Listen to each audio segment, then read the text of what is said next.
On termine cette édition ensemble pour regarder un petit peu ce qu'on va mettre dans notre liste au Père Noël. Et bien pour cela, j'ai convié Jérôme Bouteiller. Bonjour Jérôme, Bonjour. fondateur d'écranmobile.fr. Vous avez fait une petite sélection là d'objets connectés à mettre sous le sapin. J'adore.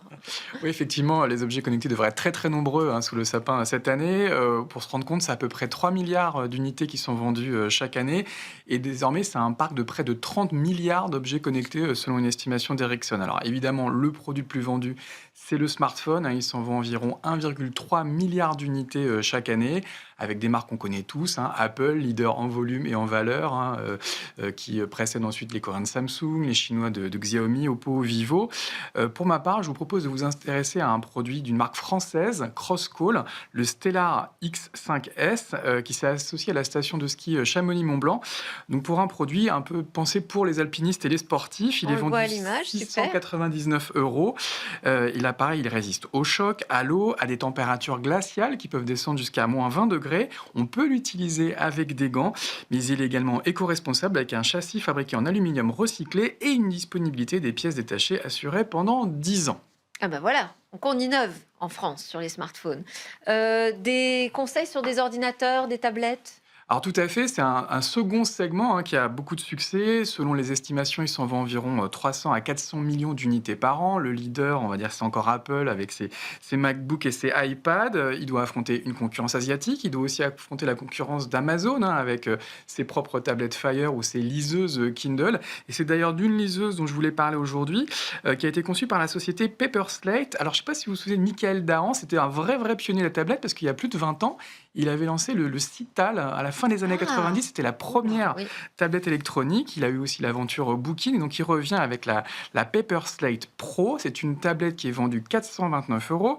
Elle est équipée d'un écran tactile avec de l'encre électronique pour une autonomie record, un stylet pour la saisie manuscrite et une intelligence artificielle qui sera capable donc, de reconnaître l'écriture et de retranscrire une écriture manuscrite en document électronique. Donc on a son smartphone, on a sa tablette, et il nous faut encore une petite montre peut-être. Alors effectivement, les montres, c'est un troisième segment qui a beaucoup de succès. Il s'en vend environ 200 millions d'unités par an, avec un marché qui fait le grand écart entre des produits haut de gamme comme l'Apple Watch, vendu parfois plus de 1000 euros, et puis des bracelets pour les sportifs d'origine chinoise, vendus quelques dizaines d'euros.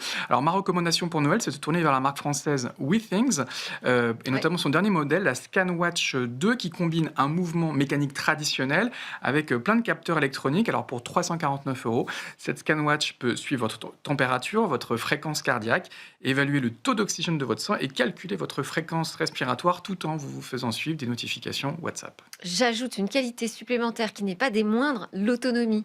Ça peut tenir un mois sans avoir besoin d'être rechargé, ce qui est quand même assez sympa. Noël musical aussi peut-être. Oui, c'est aussi un autre segment qui marche très bien, c'est celui des casques et des oreillettes Bluetooth. Alors là, les ventes ont explosé ces dernières années. On doit sans doute dépasser les 500 millions d'unités vendues cette année, avec à nouveau un marché qui fait le grand écart entre des produits haut de gamme comme ceux d'Apple et puis des clones chinois vendus quelques dizaines d'euros. Alors moi, j'ai décidé de vous proposer un son digne de l'Opéra de Paris avec les Devialet Gemini 2. C'est la deuxième génération de ces écouteurs C'est beau. intra-auriculaires du constructeur français. Ils sont désormais équipés d'un tout nouveau haut-parleur de 10 mm avec revêtement en titane et d'une technologie de réduction du bruit, notamment du bruit du vent. C'est une innovation. Le modèle de base, il est vendu 399 euros, mais cette version Opéra de Paris, elle est proposée à 599 euros. Ah bah l'Opéra de Paris Mais tout de suite. forcément, c'est haut de gamme. Ouais.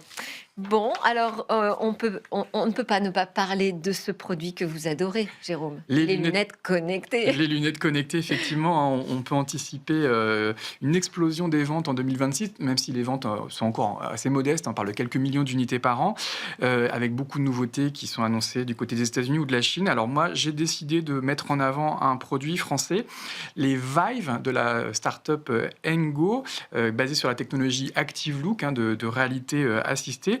Elles sont vendues 320 euros, elles offrent 12 heures d'autonomie, elles sont plutôt dédiées aux sportifs et elles vont être capables d'afficher dans notre champ de vision, on n'aura pas besoin de regarder son smartphone ou sa montre, dans notre champ de vision on verra des informations comme notre fréquence cardiaque, la distance parcourue ou encore notre vitesse. Donc 5 objets conçus et parfois fabriqués en France à mettre sous le sapin cette année. Merci pour cette super sélection, effectivement en recentrant sur la France, que des objets dans cet univers du mobile. Je vous enverrai ma liste, Jérôme, très prochainement. Merci à vous de nous avoir suivis. J'imagine que vous aussi, vous êtes tentés par tous ces cadeaux de Noël. Je vous libère pour faire votre liste. J'étais ravie de vous présenter cette émission. Elle a été préparée avec moi par Émilie Roche et à la réalisation, nous avons les équipes de Bismart. On se retrouve très vite. Excellente journée à tous.